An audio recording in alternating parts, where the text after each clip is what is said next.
허리를 숙여야만 보이는 꽃이 있습니다. 크기가 손톱보다도 작아서 무심코 지나치면 그저 잡초 더미로만 보이는 이 하얀 들꽃, 바로 별꽃입니다. 밤하늘의 별처럼 오종종 모여 피어난다 하여, 혹은 꽃 모양 자체가 5개의 뾰족한 별을 닮았다 하여 이런 이름이 붙었습니다. 학명 역시 별을 뜻하는 라틴어 스텔라리아 STLLARIA에서 왔습니다. 별꽃은 석주과에 속하는 한 해살이 또는 두 해살 잎풀로 유럽이 원산이지만 지금은 전 세계 온대와 한대 지역 어디서나 만날 수 있을 만큼 널리 퍼져 있습니다.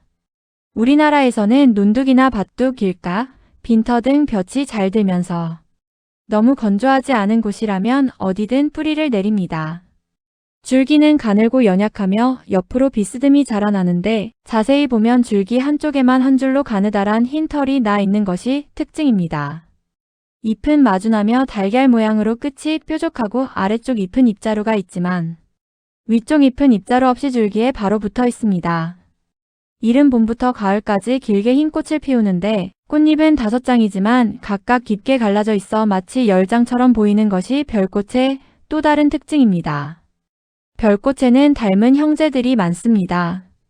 그중 가장 헷갈리는 것이 쇠별꽃입니다. 언뜻 보면 거의 똑같이 생겼지만 확실하게 구분하는 방법이 하나 있습니다. 바로 꽃 가운데 있는 암술대의 개수입니다. 별꽃은 암술대가 3개로 갈라져 있는 반면 쇠별꽃은 5개로 갈라져 있습니다. 이 한 가지만 기억하시면 두 식물을 헷갈릴 일이 없습니다. 이 밖에도 개별꽃, 큰 개별꽃, 가는 잎개별꽃 등 여러 형제가 있는데 이들은 대체로 산속 그늘진 곳에서 자라며 꽃잎이 더 크고 갈라지지 않는 경우가 많아 들판의 별꽃과는 서식지와 꽃 모양에서 차이를 보입니다. 봄철밭 주변에서는 별꽃과 함께 유럽점 나도나물이나 들개미자리 같은 귀화식물도 자주 섞여 자라는데 이들은 잎에 털이 많고 전체적으로 뻣뻣한 느낌을 준다는 점에서 부드러운 별꽃과 차이가 있습니다. 별꽃은 작고 여려 보이지만 물기 없는 척박한 땅에서도 끝까지 살아남는 강인한 생명력을 지닌 풀입니다. 예로부터 이 강인함이 곧 약효로 이어진다고 여겨져 식용과 약용 두 방면에서 오랫동안 사랑받아왔습니다. 한방에서는 꽃이 필 때 채취한 전초를 볕에 말려벌루 혹은 아장초라는 이름의 약재로 써왔습니다. 전통적으로 별꽃은 정혈, 즉 혈액을 맑게 하는 효능과 체유, 다시 말해 산모의 젖분비를 돕는 효능, 그리고 이뇨작용에 사용되어 왔습니다. 맛은 달고 약간 짜며 성질은 평하고 독이 없다고 기록되어 있어 비교적 안심하고 다룰 수 있는 약초로 여겨졌습니다. 몸에서는 주로 간과 대장에 작용한다고 알려져 있으며 혈액순환을 촉진하고 어혈을 풀어주는 데에도 쓰였습니다. 산후 복통이나 부종, 타박상에 짓지어 붙이는 방식으로 활용되기도 했고 염증이나 종기 같은 피부 트러블에도 민간에서 흔히 사용했습니다. 또한 별꽃을 우린 물을 차로 꾸준히 마시면 간이 튼튼해지고 혈액이 맑아진다는 이야기가 민간에 전해집니다. 흥미롭게도 최근에는 별꽃에 함유된 특정 성분이 수전증이나 파킨슨병, 뇌질환, 치매와 같은 신경계 질환에도 유효할 수 있다는 보고가 나오면서 앞으로 성분 연구가 더 필요한 식물로 주목받고 있습니다. 다만 오래도록 복용하는 것은 권장되지 않는다는 전통적 기록도 함께 전해지는 만큼 지속적으로 다량 섭취하기보다는 적당한 선에서 활용하시는 것이 바람직합니다. 별꽃은 오래전부터 배고픔을 달래주는 구황식물이자 봄철 밥상을 채워주는 나물로 사랑받아왔습니다.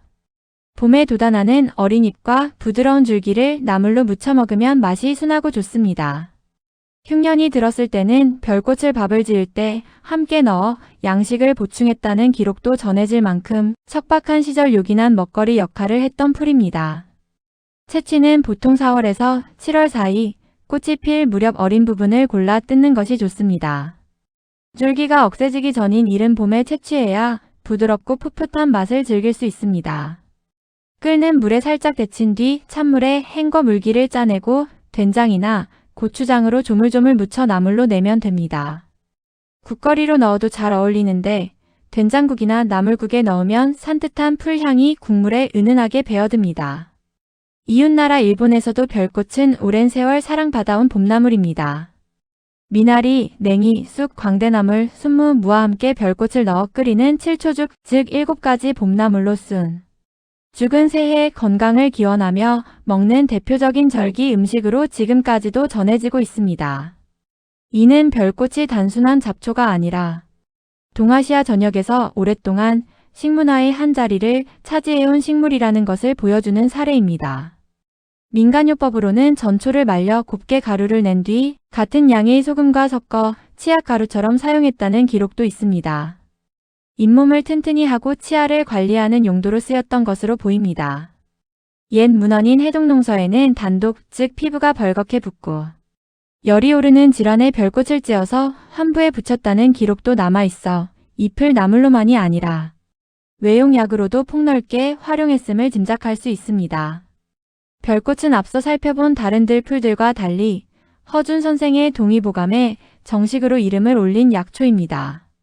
동의보감에는 벌루라는 이름으로 별꽃이 기록되어 있으며 이는 이 식물이 조선시대에도 이미 널리 알려진 익숙한 약재였음을 보여줍니다.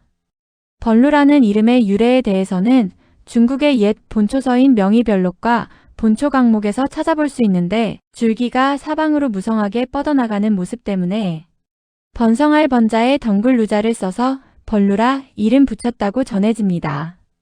전통 의서에서는 별꽃이 주로 산부인과와 치과계통 질환에 효험이 있다고 기록하고 있습니다. 부정맥, 부종, 산후복통, 심장병, 위염, 종독, 타박상, 해열, 행열, 그리고 충치와 치통에 이르기까지 쓰임새가 매우 폭넓었던 것을 확인할 수 있습니다. 특히 혀를 맑게 하고 어혈을 풀어주는 청혈과 행혈의 효능은 여러 문헌에서 공통적으로 언급되는 부분입니다. 현대에 들어서는 별꽃에 대한 성분 연구가 조금씩 이루어지고 있습니다. 아직 대규모 임상시험을 통해 명확히 입증된 단계는 아니지만 앞서 언급했듯 별꽃 성분이 수전증이나 파킨슨병, 치매 등 신경퇴행성 질환과 관련해 유효할 가능성이 제기되면서 학계의 관심을 받고 있습니다. 오랜 세월 이뇨와 소염, 혈액순환 개선에 쓰여온 전통적 경험이 앞으로 현대 과학의 언어로 얼마나 뒷받침될 수 있을지 지속적인 연구가 필요한 상황입니다. 전 세계적으로 별꽃과 같은 속에 속하는 식물만 120여 종에 이른다고 하니 이 작은 들꽃이 가진 생태적, 양리적 자원은 아직 우리가 다 파악하지 못한 영역이 훨씬 더 많을지도 모릅니다. 발밑에 무심히 피어있는 작은 별 하나가 알고 보면 수백 년 전 의서에서부터 오늘날 실험실에 이르기까지 꾸준히 이야기되어 온 식물이라는 사실이 새삼 놀랍게 다가옵니다. 시청해주셔서 감사합니다.